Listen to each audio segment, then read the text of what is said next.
Hop, coucou tout le monde. Petite update sur la bataille forestière.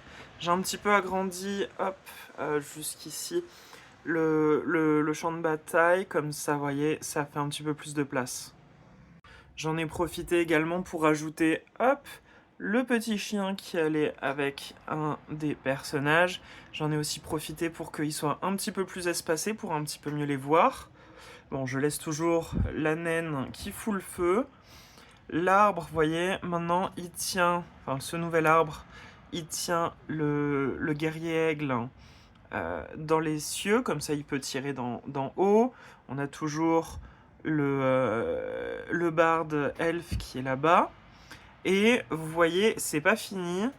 Je vais continuer d'agrandir. Et là, j'ai commencé à construire une petite maison dans laquelle je compte mettre la sorcière et potentiellement d'autres méchants que, comme vous pouvez voir, j'ai encore un petit peu amélioré. Hop. Donc vous voyez, j'ai commencé par le toit parce que c'est tout à fait rationnel de commencer par le toit, je trouve.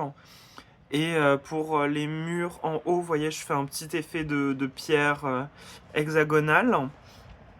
Mais je vais aller chercher plus de briques grises pour pouvoir faire des murs vraiment gris, pas de toutes les couleurs au hasard. Voilà, j'en ai aussi profité pour mettre, vous voyez, des petites végétations sur le toit, comme ça c'est comme si bah, y avait la nature qui se mettait, et vous voyez, ça fait une texture un peu écailleuse, un peu des tuiles, et voilà. J'en ai profité, voilà, j'ai fait un effet à 45 degrés, je sais pas si on va réussir à le voir à travers le trou, mais avec des plates et qui passe à travers, et c'est supporté par en dessous, je sais pas si on le voit, par des slopes briques. Voilà, c'était la petite update, voilà, de la bataille forestière.